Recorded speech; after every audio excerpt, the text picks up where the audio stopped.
Hello, another week has come and welcome to the Goalink Show. My name is Ben Harris. I am the founder of Goalink, a goal-setting community sharing weekly challenges.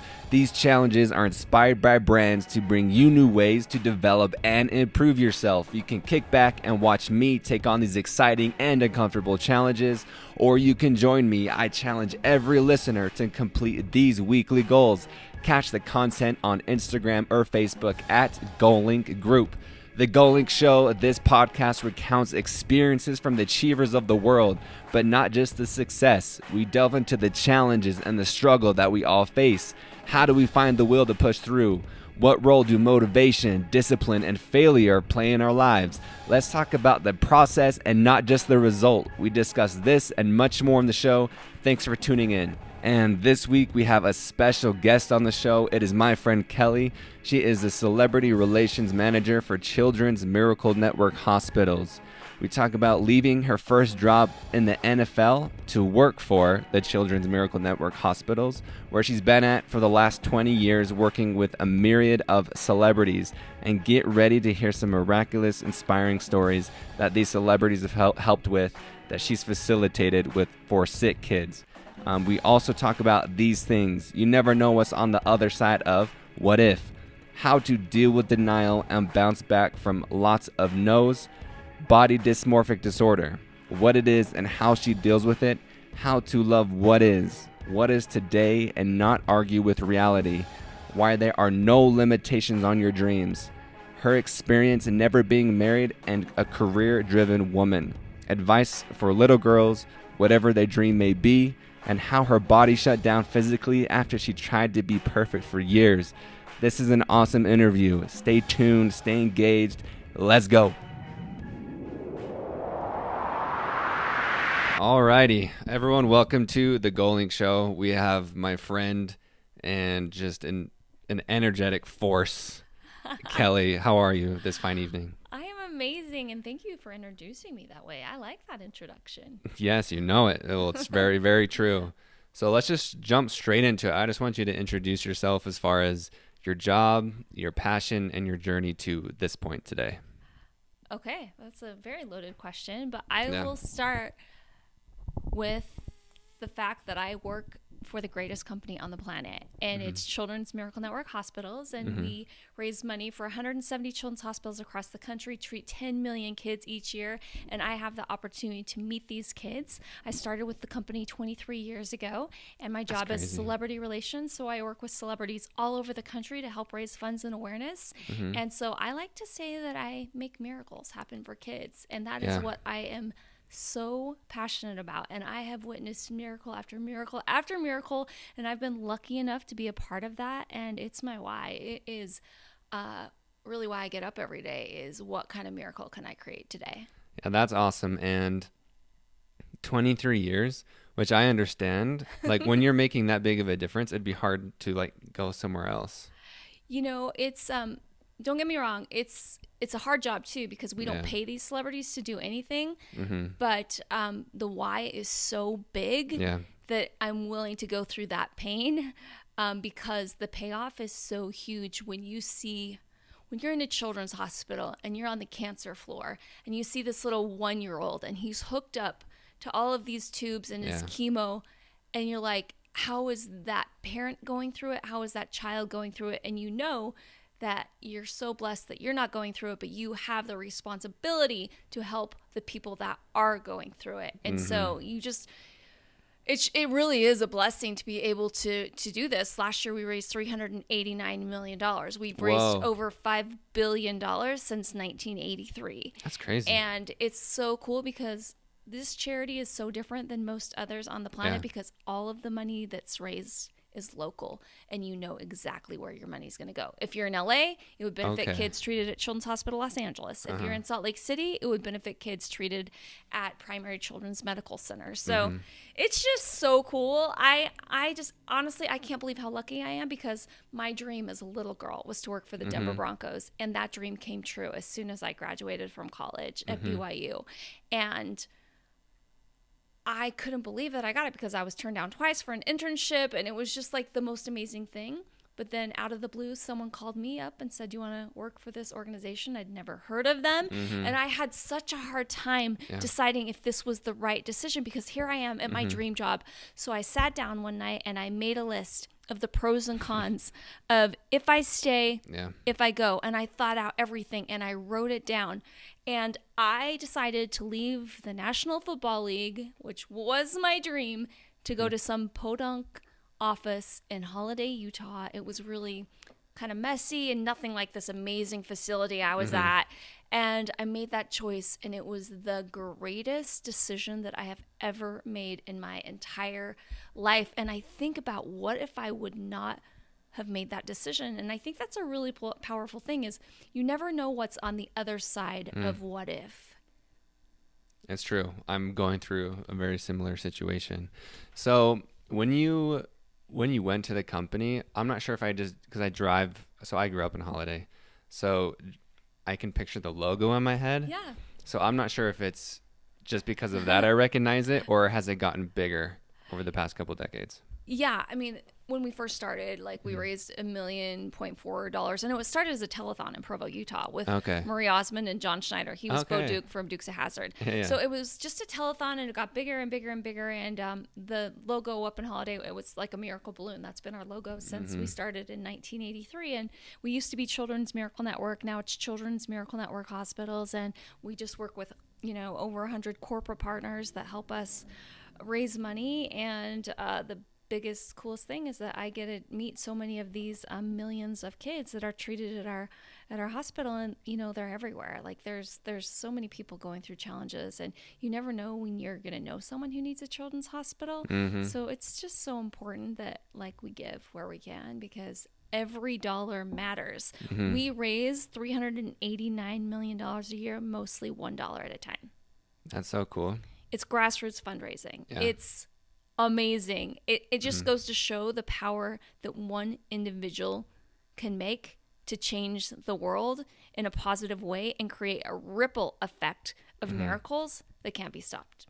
Okay, so you've mentioned miracles. So to you, how do you define a miracle? What is a miracle? Okay, well, Webster defines a miracle as a welcome or surprising event that cannot be explicable by natural or scientific laws, and is therefore considered to be the work of the divine. No, it's funny. So, because you're like staring off to space, and you said it just like to the point, and so I had to like look over at your wall. I was like, "Do you have like a picture of the?" No, I gave a definition? talk recently, and that was part of my little like TED Talk speech, and so, so I like that. It's not explicable, it's not explainable, but I also believe it's God bending the rules in your favor.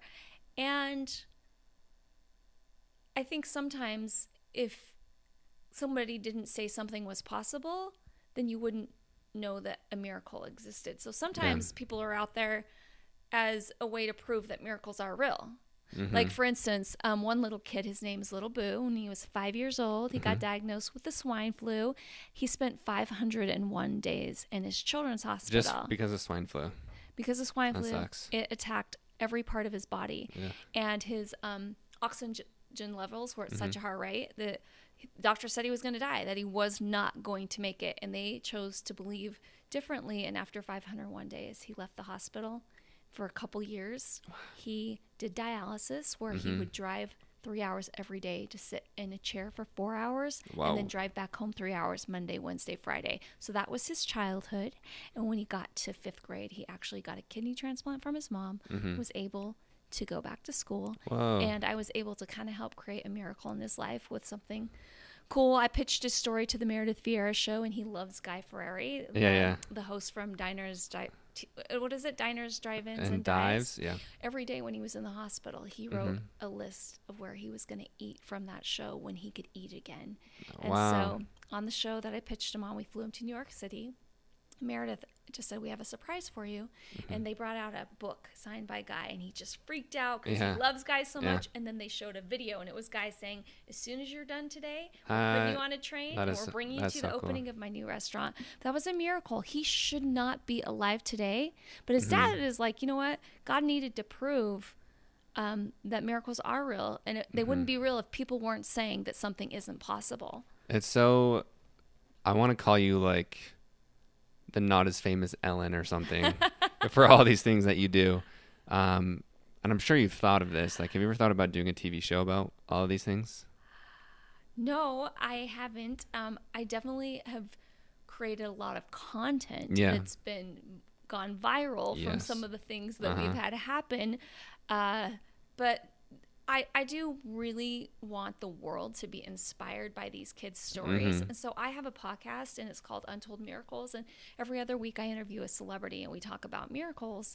And I'm also writing a book called Untold Miracles that features 15 of these kids' stories. I just finished another book called The Miracle of Maverick. Okay. But this other book just features like seriously, I can't believe the things that have happened. But they happened and they're real. And so when there's really bad things that are happening in the world and doctors are saying, you know what, they're not going to walk, they're not going to talk, they're not going to live, I say I believe in miracles. Because I know God's plan is perfect and I believe a miracle is possible in this situation.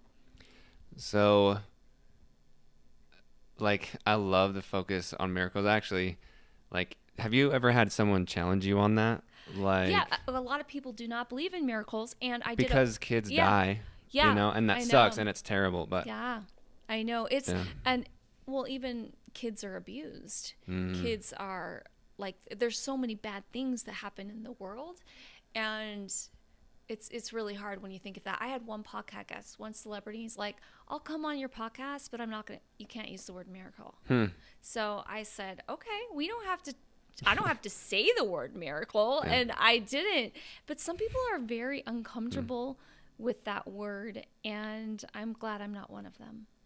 Okay, and so when will the book that will soon be published, when will that be out? And which one is that? Oh, okay, so that's The Miracle of Maverick, and that will be out.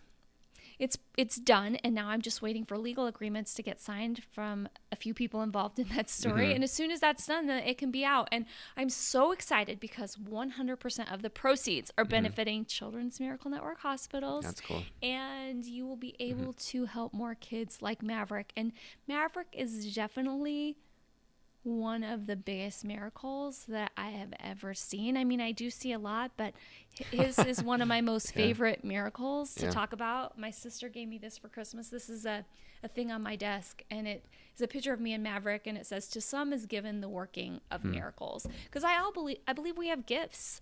Like, we all have gifts that we are blessed with, and we are meant to use those to bless the lives of other people. And it's finding out what that gift is for you, and then making sure that you honor that gift and you share it, because otherwise you're wasting it, and the only reason you were given that gift is to share it. And I think you've had miracle. You're not only the facilitator of miracles, but in a way of how you get these celebrities, or is unconventional, right? Which, absolutely, yeah. And have you read the book The Third Door yet? Have we talked about it? Oh my gosh, that's one of my favorite books ever. It totally relates to you. If you haven't read that book, I felt like it was my entire life. This kid hijacked The Price is Right, and then he wrote a book on like all of these different people he wanted to interview, how they were successful, and he was able to interview some of the biggest celebrity names by going through the third door. The first door is the door everybody goes through. The second door is a little bit less conventional, maybe the back door, but the third door is like it's just, you find a way, no matter what, no matter how many no's that you get, you make it happen. And I'm telling you, that's how I live my life. I probably got, on a daily basis, I probably get, oh my gosh, I don't even know how many no's I get, but I know that every no leads to a yes. And I've had so many cool stories. Like, for 6 years, I asked Lady Antebellum to do an event for me. So 6 years. So 6 years, like, did you set a reminder in your phone? No, I just worked that relationship for 6 years. Okay. And I finally got them on board to come to this big event that we did at Disney World. And you know what's so amazing, which I'm so proud of? They started a foundation that we helped them start. Oh, that's sweet. Called Lady Aid and Children's Miracle Network Hospitals. And Our hospital in Nashville is benefiting from that. And last year we got a check for $100,000. Whoa. For that. And this year we got a check for $40,000. That was because of persistence and not taking no for an answer. You never know when it's the perfect timing for something to happen. But I believe that every celebrity on the planet should support Children's Miracle Network hospitals. Like, who did I get a no from? I just got a no from Lady Gaga on something. Like, it was that yesterday. Her email or her people? From her people. Okay. Yeah, her people's like, Lady Gaga is not available at this time. So we go back with another ask. Well, okay, she's saying no to this. Maybe she'll say yes to this. And so I just, no doesn't mean much to me. Just, no means not yet. Unless, I won't go there. But anyway, so when was the first time you did a public speaking gig? Okay, this is a great question. So I have had a dream of being a public speaker probably for the last 10 or 15 years. Okay. And 2016, I decided that I was going to do my own event, and I invited probably 250 people. So just you? Just me and two other people. Okay. My coach at the time, she's my energetic But you were coach. The main event. Well, I don't know about that, but there was the three of us. Yeah. And so we just decided we were going to do it. And it was like the best day of my life. I've never been married. I'm 45, never been married. I woke up that morning, like I imagine if I ever do get married that it won't be as exciting as it was that day to live my dream of being a motivational speaker. Yeah. It was the greatest feeling. And I know that I helped people because of the feedback that I got, because I've had a very interesting journey for the last 25 years of dealing with body dysmorphic disorder, anxiety, depression, OCD, addictive behaviors, suicidal thoughts, like you name it. I have been dealing with it. And so I've been doing a lot of reading and therapy and addiction treatment centers and all these different things that you can do. And so I feel like I have so much knowledge that I want to share with other people so they can know that no matter what they're going through, they can choose to show up every day, because believe me, I know that depression is real. I know that anxiety is real. I know that suicidal thoughts are real, but we can still choose to show up no matter what. So 2016 was your first gig? Yeah, so 2016, I did a couple speaking gigs that year. So you've done a lot in the past 2 or 3 years then. Yeah, that's when I really started it. But I have to say, in 2018, I'm just like, you know what? This is the year that I am going to make it happen. And so I got my website up, which is bookkellidavis.com. It's Kelli. I gave a 12-minute speech at UCLA about breaking the rules to create miracles. That video went viral thanks to Goalink, and it got 1 million views in 6 days. It has 1.4 million views right now. And I'm so proud of that, because 1.4 million people were able to hear my message about breaking the rules to create miracles. And I have a speaking gig this Friday at a company called Nozani in Linden. And it's what I want to do. Like, I want to be on stage because my heart lights up. I am so excited. I feel like I'm pregnant with information that I need to get outside of me. And so when I can be on stage, I don't know what it would feel like to be pregnant, but it feels like that's what being pregnant would feel like. So that's what you should say when you get on stage, like, I'm about to give birth to some knowledge. Everyone get ready. Yes, yeah. So I don't know how well received that would be. They'd be like, what the hell? They'd be like, do we need towels? What do we need? So you mentioned body dysmorphic disorder. Yeah. So I've never heard about this before you. What is that exactly? Well, it's a mental disorder where your mind has distorted thinking and it can't see a correct perception of reality. And so my mind is obsessed with my physical imperfections and flaws, and that perceived ugliness makes me want to isolate myself. And more than other people, because everyone is picky. Yeah. Oh, it's like a 24/7 thing. But it just makes me want to isolate myself from the world and never be seen and not get out of bed. And it's been really hard. And it's funny because I'm in a world where I am around beautiful celebrities all the time. Like, I mean, Hollywood, it's ridiculous, but Hollywood is smoke and mirrors. Like, it's not real. But celebrities are given platforms to do real things. and really good things too. So it is cool what they can do. But yeah, so it's just been oh my gosh, it's been such a hard journey. But I'm really grateful that I get to be around these miracle kids and watch them go through their problems. And it really helps give me perspective on what I'm going through. And it's not to say that I'm minimizing what I'm going through, because everyone's challenge, no matter how big or small, it's big to them because it's what they're going through. So I don't think you should ever compare despair or that, but it has been really hard. It's hard every day. I just decide that, you know what, I'm going to love myself. I'm going to look in the mirror every day and choose to really love myself. And I'm going to show up even though it's really hard. And I'm going to focus on other people and what miracles I can create. And honestly, like, if we live our life with the attitude of whose life can I impact for the good today, that's what it's about. Yeah. And then we get out of our own suffering and our own struggles. But we suffer when we think our thoughts. And when we can just question those thoughts, our suffering is a lot less. Yeah, that is really cool. And were you like officially diagnosed with it, or how does that work? Yeah. And how old were you? I had therapy.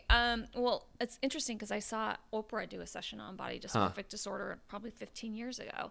And it was like the most beautiful people. They were so stunning, and they hated themselves. Like, they looked in the mirror and they thought that their nose was bigger. Like, your eyes cannot see. It really is dysmorphed.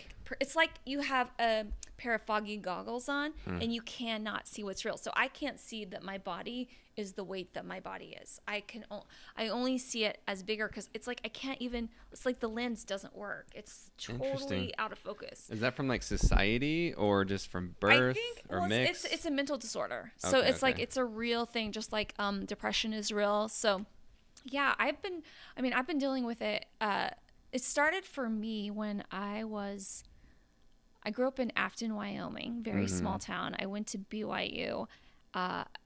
My first class was 1,000 people, and my whole high school was only 600. And I went from being very popular overnight to nobody. And when I was 17, I had back surgery the summer before my senior year of high school. And that's when I started noticing my weight. And my weight and the BDD has been an issue in my life since I was 17 years old. Yeah. So that's tough. And I assume, like you mentioned, you've gotten better over time, but it's in without, because I don't have a better example right now, but like you lift or you work out to like get fit, but you just don't stop. Right. Because it's like, oh, cool, like I'm in shape or I'm buff now. You have to keep it up. The same thing of even if you felt you've mastered it, it doesn't go away, so you have to keep practicing, right? Yeah, it's just like your muscles need to be stronger so you can deal with what you have to deal with. So like for me every day, I don't know if you're familiar with tapping. Are you familiar with tapping? That sounds familiar. What is it? Emotional freedom technique, but it's Nick Ortner and tapping, and then I meditate, and then I pull some cards. Like my mind always has to be every day being pulled towards positive thoughts. Otherwise, for me, it's a radio station. Am I going to listen to that negative radio station all day, or am I going to turn it to the station that I am so awesome, I am so happy, I'm so beautiful, I am divine? Like, it's like we choose what station every day we're going to listen to. So when I get up, I'm really lucky because I got to go see Tony Robbins and learn how to change my physical state. And that's the most important thing you can do every day. Is how you show up is based on your physical state and what you choose to do in the morning. Do you take cold showers? I don't.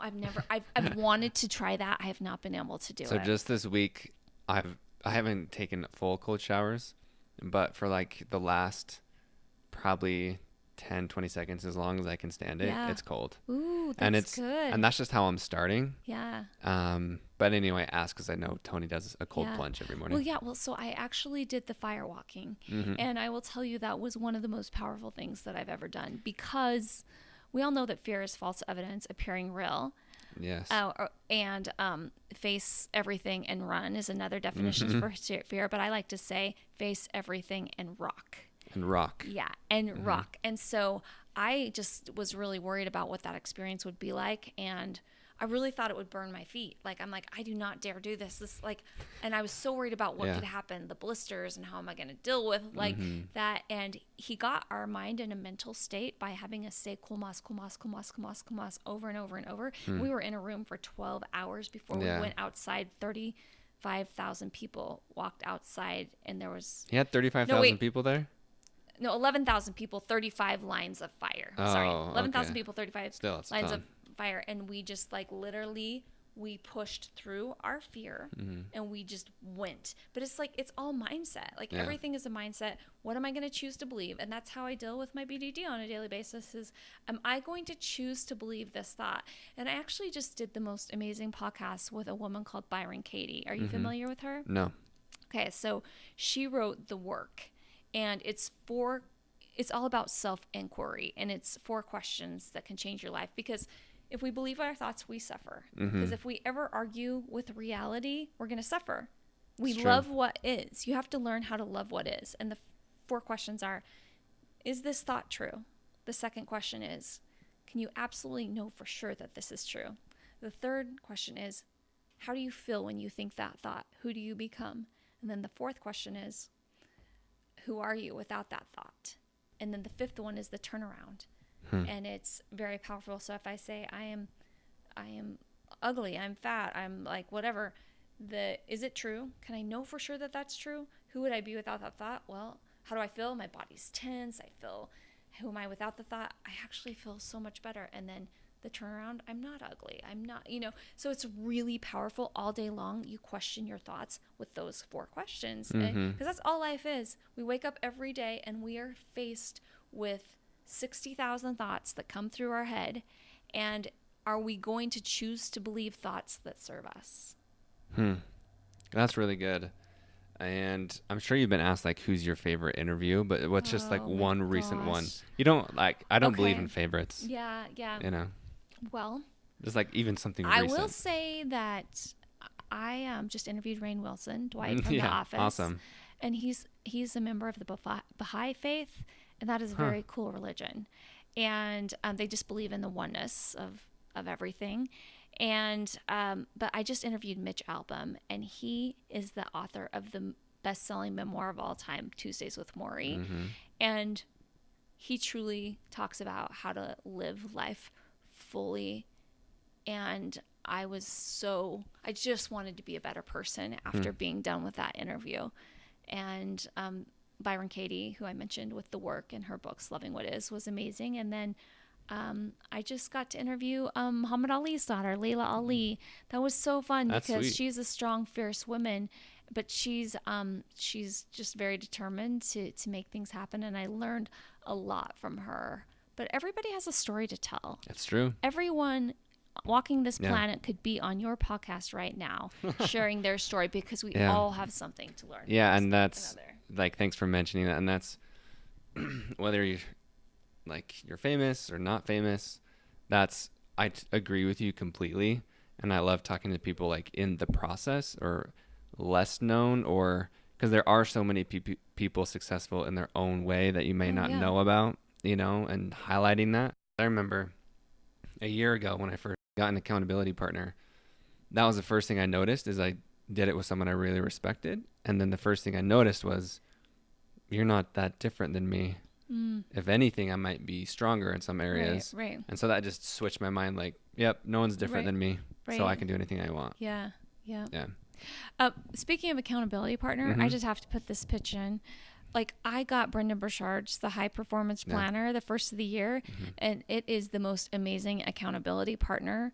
Do you have it? I do have it. Isn't it life-changing? Well, it's just it's detailed. Yeah. And so that's why I think it's better than most planners, because planners can just be simple and it's difficult, but that's why it's a great accountability partner, because it actually makes you think and do things daily, as far as in the morning and the evening and weekly too. Yeah, I just think that if you want change in your life and you don't have an accountability partner, it's going to be hard to see it happen. Okay, cool. So speaking about goals. Yes. I'm looking at your cupboard right now. And those are your goals, right? I have a few. do. Yeah, I kind of have them all over my cupboards, inside my cupboards. These are just who I'm going to have on my podcast this year.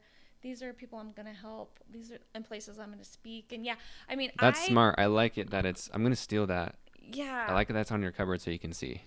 I had a friend come over the other day, and about 6 nights ago, I just sat down by myself, and I'm like, whatever dream pops in my head, I am going to write on this Post-it note, and then I'm going to plaster it up all over my house so I can see it. And then the other day, I had a friend come over, and he wanted to place all these limitations on his dreams. I'm like, well, no, there is no logistics on how a dream's going to happen. We're dreaming right now. There are no barriers to your dreams. And that's what happens in life is we put barriers and rules and restrictions and what ifs and how is it going to happen instead of just believing that this is going to happen. I'm going to find a way and not talking about all the reasons why it won't work. And so once I'm like, no, anything is possible. But even I was doing it. I'd even put a restriction on a dream because on my thing over there, I have a check written out for $1 million to myself. Now I could have written it out for $50 million, but $1 million felt good. Do I know how $1 million is going to come in? No, but it's going to. Yeah, and someone told me the other day actually, and I like this, and I've seen this with myself. Like once you make a decision, then your brain just starts looking for ways to make that happen. Like once you see it, like if you make the true decision, not just say it, but you actually mean it and you feel it, that yes, I'm going to do this, then your mind starts looking for those things. Yeah. Like to connect the dots. So truly, I wanted to just shout you out for that, like the goals, because when you text me those, I'm like, dang, I got to level up. Like, and I love people that inspire me to level up. I wanted to read some of them. One of them was, sure. I will interview Oprah. I've already sent the ask. She's coming to Salt Lake March 5th through the 8th. Are you going to that? For the Qualtrics convention. I will be there. I'm also going to invite Barack Obama too. So you're the bomb. And I want to go that. I'm moving, but I want to come back for that. Yeah.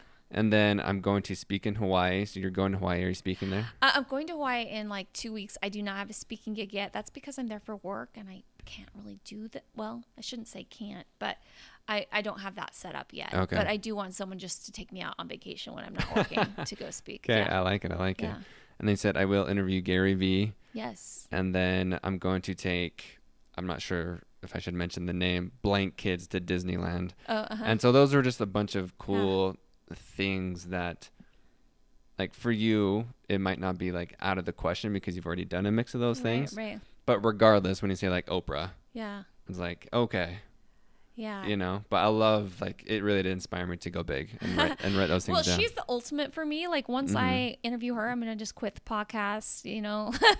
No, but she is the top of everything for me. For real. She's the goat. That will be ginormous. And you know what? I talked to her team last year, and they actually considered it, and they didn't give me an immediate no. They said, let me see what we can do. We'll get back to you.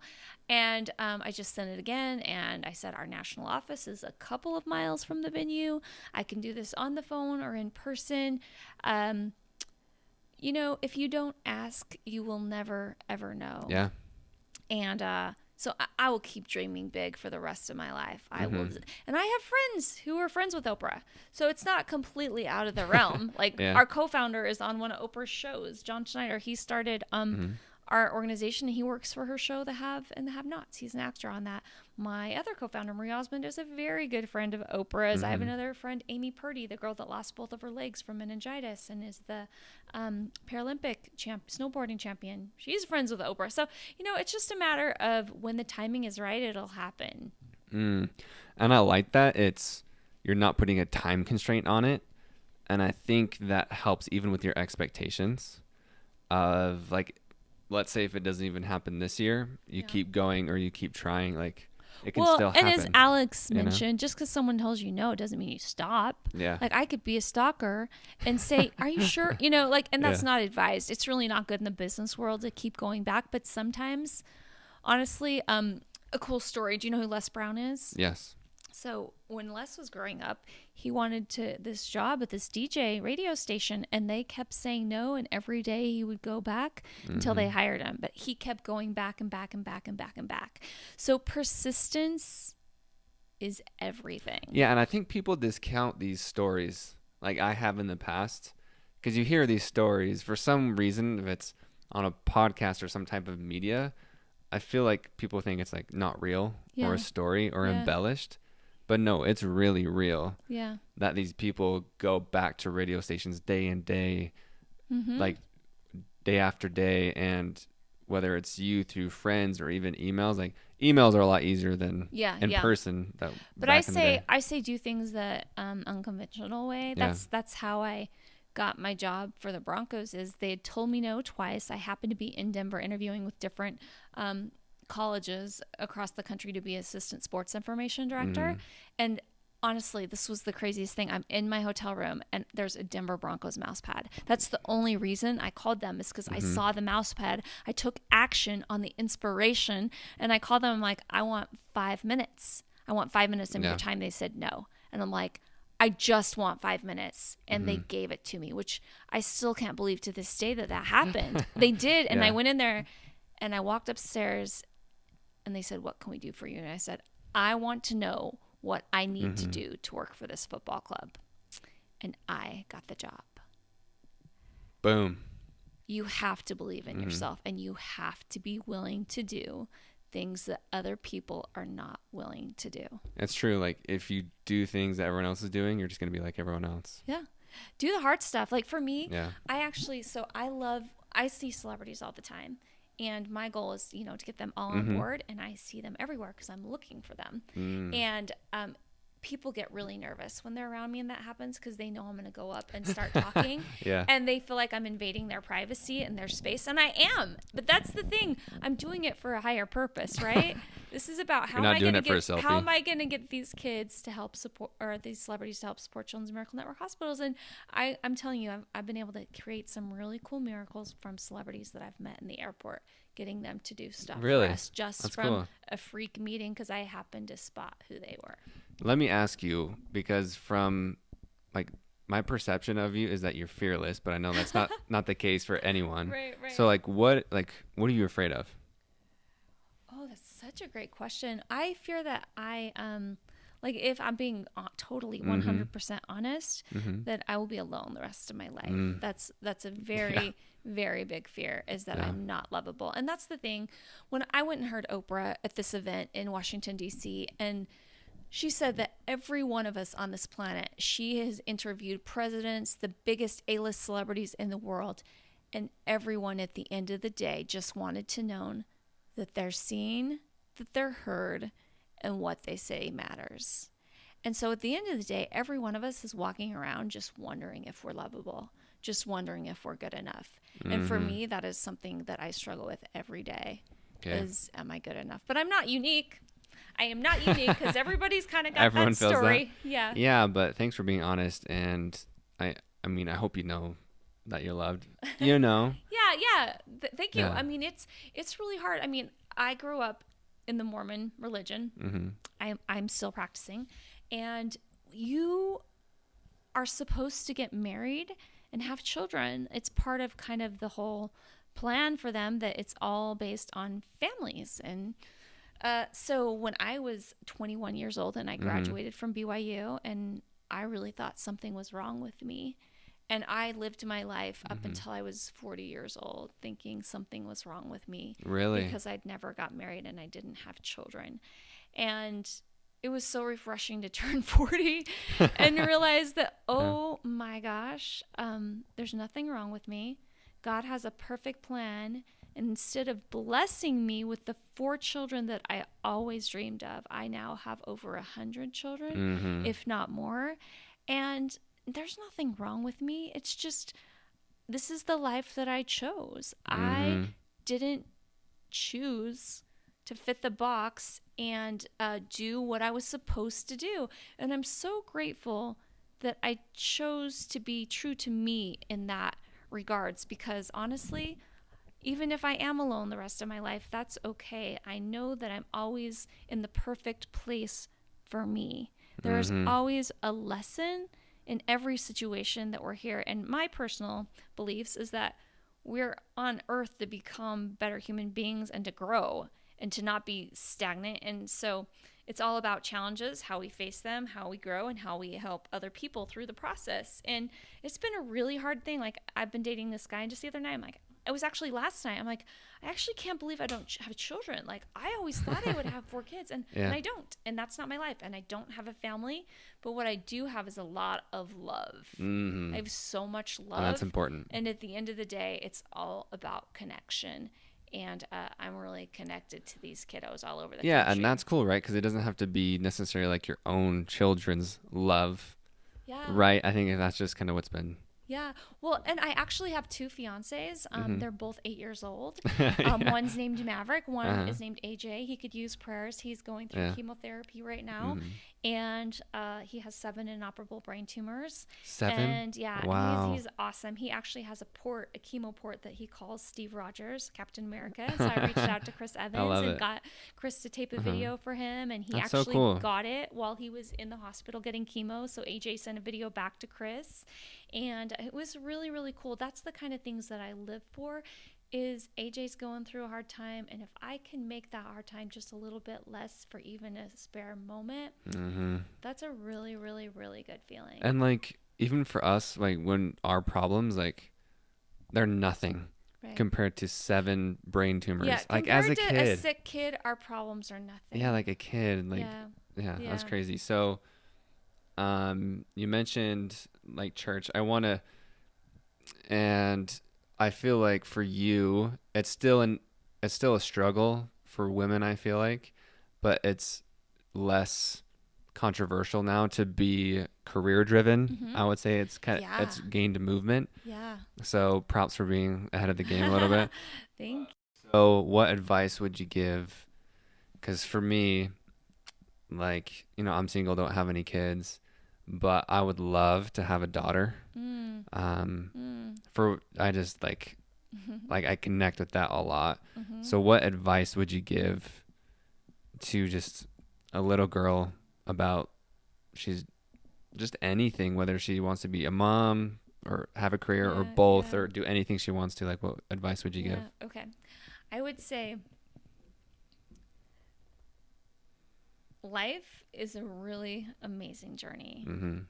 And you get to dream really, really big.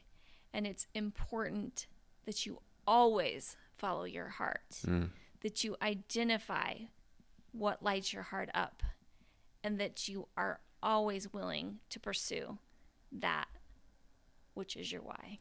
For you, and not to make other people happy. Right. Yes. I mean, I've even struggled so much of like recently, like up until about 43, 44, I honestly was killing myself to be perfect for God and to be perfect for my parents. And literally my body shut down.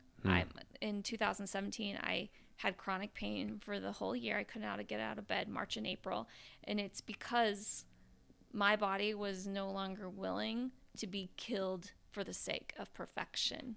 Was it like a mind thing? Yeah, I think. And then it turned physical? Yeah, the mind turned physical because all of our pain is emotional. Every pain in our body stems from some type of emotion. And so I think after so many years of really trying to be perfect in the Mormon faith, all they would say, they don't preach perfection. There is a culture of perfection. And so that really has been an unhealthy thing for me. And it's been challenging. And I would definitely say that I've definitely let go of the perfection, and I'm striving to be me. That's awesome. And it seems like from what you've said tonight that you've gained, like you've mentioned a lot from 40 on. Yeah. So what do you think about what happened? Yeah. That's such a great question. I haven't really thought of why that was the number. Did you think you were happy like 10 years ago? Oh, honestly, every day is a challenge for me to be happy. If I'm focused on serving other people, that's where I get my happiness. And that's why it's such a big deal for me to think about others every day. Otherwise, I really struggle with depression. And so, no, like I've been on depression medication since I was 25 and I'm 45. So I've definitely been dealing with that every day. So Yeah, but I listened to an amazing podcast tonight, and it was just a really cool, they offered a really cool thing that when our mind is tripped up in our thoughts and we really just need to come back to center, just putting our hand over our heart and saying love, ease, compassion, and doing that for 90 seconds, and that will kind of change your physical state. And yeah, it was just a really cool tip that I learned. And also they said that there's like a barometer point where some people are genetically programmed for higher levels of happiness than other people. Sometimes it takes people a harder time to get to that point. Others can get there really easily. And so it's just kind of recognizing your genetics. And but for me, I just know that I want to be happy, and so I really do know that happiness is a choice, and I really try to choose happiness every day. Boom. And it's true. We choose it. Yeah. I believe that thoroughly. No matter what our circumstance. Actually, in the podcast, they said 10% of our happiness is circumstantial. Everything else is attitudinal. Attitudinal? Is that how you say it? Attitudinal. Attitudinal. And I mean, yeah, if you got it, if you haven't read the book Man's Search for Meaning by Viktor Frankl, he was a prisoner in the Nazi concentration camp, and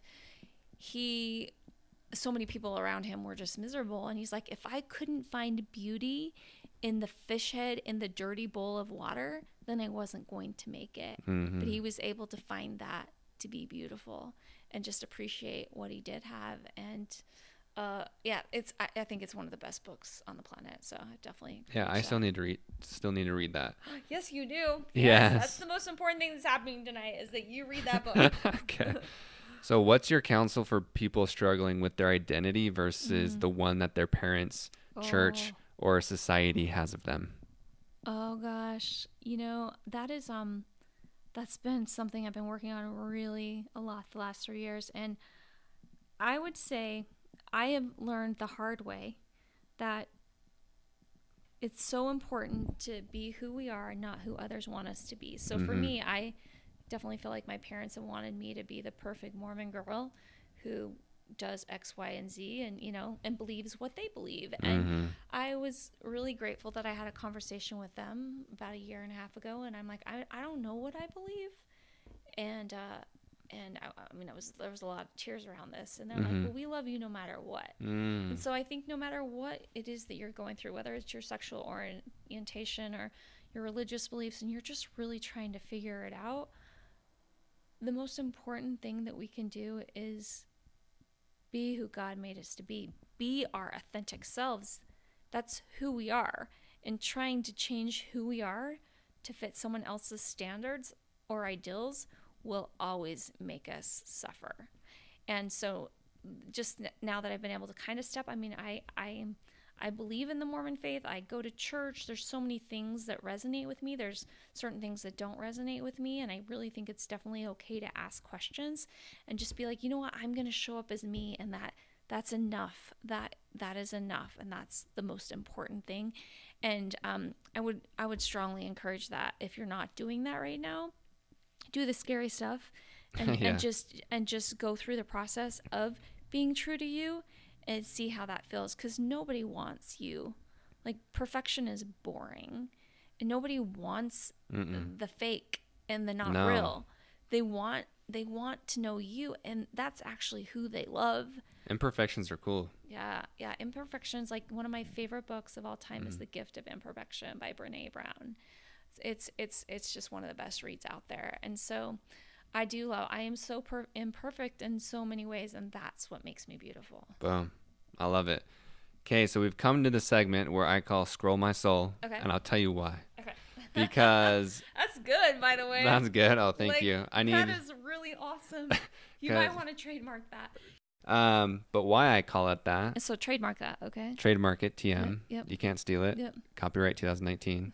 But so I write in my phone, I'm sure as you do, notes of like when you're listening, reading conversations, and then I randomly scroll through it and I pick something for you.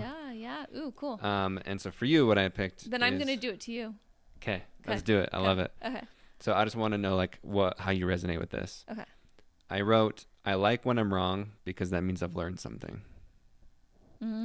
Yeah. That's really good. Like, I really do. Like, I thought about this last week. Like, I really do like when I'm wrong, because that means I've learned something. Yeah. Well, I went through a recent hard time, and I was trying to find my part in the situation, and I learned out what my part was today that was wrong. Mm-hmm. And I didn't even realize that I had done something wrong. I'm like, that was wrong. That was a boundary that was crossed. But I wasn't aware of it until I figured it out today. And now I will not make that choice in the future because I did do something wrong. And now it'll make me a better person. Boom. And so it was really cool because I always want to take accountability. Like, playing the victim role is a good way to not have any friends. And but no, I want to own what it is. And one of the other things I was listening to in this podcast, and I'm sure you've heard this, but you know, when anyone's going through anything, and you're just struggling with it and you don't know how to forgive, it's you just picture that person in your mind and you say, I'm sorry, please forgive me, I love you, and thank you. And it's a really cool process where you can go through a lot of any situation or any person that you're struggling with. It can provide a lot of healing around that. So it's, I'm sorry, please forgive me, I love you, and thank you. Even if you and that's feel just like, in your head, because it's your own even thing. If, I would say it out loud, but even if you feel like they're the one that wronged you, just be humble enough to say, please forgive me, knowing that there could be a part in the situation that you played. That's cool. Yeah. Okay, so you ready? Yeah, I'm ready. Hey, let me scroll this. Is good. This. Okay. I mean, you're the first one to pull this on me. I like it. Okay. Talking nice to ourselves. It's important to obsess about our positive characteristics. What do you think about that? It's important to obsess over our positive characteristics. Yes. I mean, well, first, I agree. And it, like, how I relate to it is, I think it's easy to be critical. And for whatever reason, we don't like to give ourselves credit for things. I don't know why, like, society, like, to, like, toot our own horn or whatever. I'm not sure why we feel that way. I think we need to change that somehow. Like, it's okay to celebrate your wins. Like, we should be happy for everyone, regardless of what it is. And so for me, I resonate, like, I say, like, I stay humble in fear of making someone uncomfortable of my success. So that's how I resonate with it, is that sometimes I find myself holding back because I don't want to make people feel bad for what I've achieved. And I say that's unhealthy. Yes, Very. I agree. Yeah.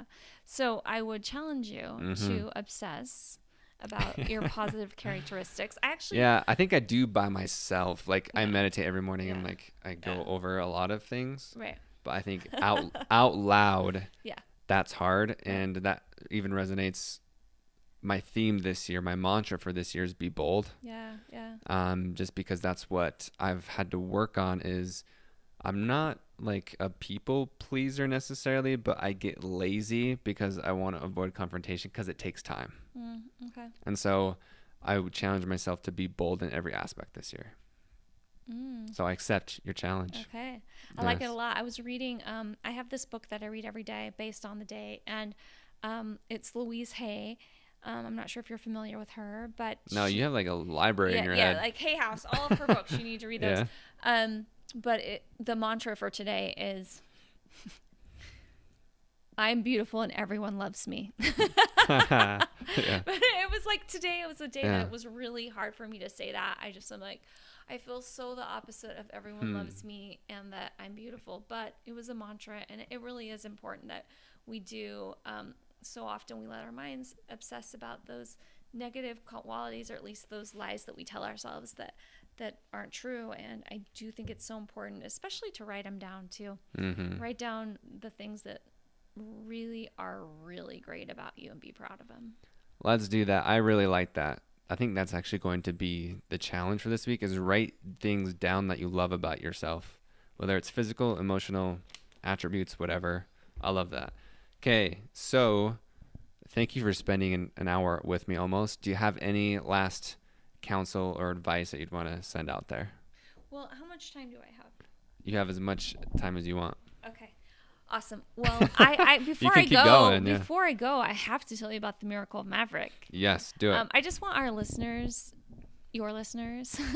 Sorry, I'm thinking I'm on my podcast. I hope it's ours. To be inspired by Maverick Shooty. Maverick is from Cheyenne, Wyoming. I'm from Afton, Wyoming. He was born June 11th. I was born June 11th. He loves the Boston Red Sox. I love the Boston Red Sox. This kid has been through it. He's had over 40 surgeries, including 5 open heart surgeries. And he loves Big Papi, one of the greatest home run hitters in Major League Baseball. Yeah, so for people who don't know who that is. Yeah, he's amazing. And one day, Maverick wasn't feeling very well, and I reached out to my buddy who played first baseman for the Boston Red Sox when they broke the curse and won the World Series in 2004. And I just asked him if he could get a video from Maverick's hero, Big Papi. And within 2 hours and 15 minutes, I had a video for Maverick that said, "Maverick, we love you. Stay positive. Keep the faith." And then Big Papi said, "I'm going to hit a home run for you tonight." Well, I immediately sent that to Maverick, and he flipped out. He got a video from his hero, and he said it was the best day of his life. Well, fast forward just a couple hours later, it's a beautiful night at Fenway Park, and the Boston Red Sox are playing their rival, the New York Yankees. And Big Papi steps up to bat the first time, and he strikes out. He steps up to bat the second time and strikes out. The third time he steps up and he strikes out. The fourth time he steps up, it's the bottom of the 8th inning. Ooh. He's up against one of the best relieving pitchers in the game, someone he's never had a hit off of his entire career. Just one hit. Yeah, never had one hit off of this guy in his entire career. And he swings the bat, and he hits a 2-run game-winning home run for Maverick. Now, in that moment, I was screaming. Yeah, I bet that. But I was also on my knees thanking God, because in that moment I knew that was a miracle, because you don't just promise a sick kid that you're going to hit a home run in Major League Baseball. It's just not easy to do. And then you strike out 4 times. The odds of it happening are so low because it's just it's so low. So I was just so excited, and then the next thing I know, I have a video from Maverick and it says, "Big Papi, you never let me down, and I'm going to try my hardest to get to Fenway Park to meet you." And within 2 weeks, I was on a private plane from Cheyenne, Wyoming with my little man for him to throw out the first pitch and meet his hero. Major League Baseball was on the plane with us. They produced the story. It's one of their most watched stories they've ever produced. And it was the best day probably of my life to be able to spend the day with Maverick at Fenway Park, for him to go touch the green monster, go inside, leave his autograph, to be able to go in the locker room, meet all of the players, be in the dugout, high five all the players during the game, get all of the foul balls that were hit. Big Papi gave him his bat from that night. Wow. It was insane, and it was one of the greatest days of my life. And my book is called The Miracle of Maverick, and it talks about the miracles behind the miracles, because really, who was the hero for who? Was Maverick the hero for Big Papi, or was Big Papi the hero for Maverick? Boom. And it's about who's inspiring who. And we all play certain roles in our lives where we're Big Papi and we need to deliver the miracle. Or Kevin Millar, someone who assists in making the miracle happy. Maverick, who believes in the miracle. Me, someone that I could help facilitate the miracle. But it would have never happened had I not been willing to just follow the inspiration that I got one day when I was on Instagram and I saw my friend Kevin Millar in a photo with Big Papi, and bam, I acted on that prompting. And pretty much whenever you feel something and it's to do something good, do it, because there is something huge on the other side of that prompting. It's real. Like, we are always being guided by spirit towards things that we can do for good. And it's pretty cool when we act on it, because miracles will happen. I love it. That was amazingly put. Okay. Well, thank you. Anything else? I would say, honestly, I think my biggest message is choose to be happy. Know it's a choice. Choose to dream big. Never take no for an answer. Make sure that you honor your calling. We're here for a purpose. Know what your why is, and never stop living your why. And I think one thing that you're really good at is learning. Yeah. And I think why you've gotten through a lot of things you do is because you're constantly learning all the time. Yeah. Right? I'm obsessed. Podcasts all day long. Well, it's proof. Look how many things you just named. It's like you probably have a library downstairs or something. I have a bookshelf, and I need a new bookshelf because my books are piled everywhere. But yeah, continual growth is really important. I mean, I don't have anything figured out. I am just always in the process of trying to. Yeah, trying to. And going back to the thing I asked you about being wrong, I heard someone say one time, no one is ever right. We just get less wrong. That's good. That is good. And honestly, like, everybody's truth, like, it's interesting that there is truth out there, but like, everything's perception, right? Mm-hmm. And choosing to believe a perception that benefits our life is a really good thing. Okay. Well, Kelli, thank you so much. Really, thank you for opening your heart, your home, to give energy, love. Like, it's cool to hear so many of your stories, and I'm stoked to read the book. Cool. Well, also, I would say go to untoldmiracles.org, and you can listen to these celebrities share their miracles. Yeah. Like honestly, and one thing I forgot to mention, which is one last thing I can close with.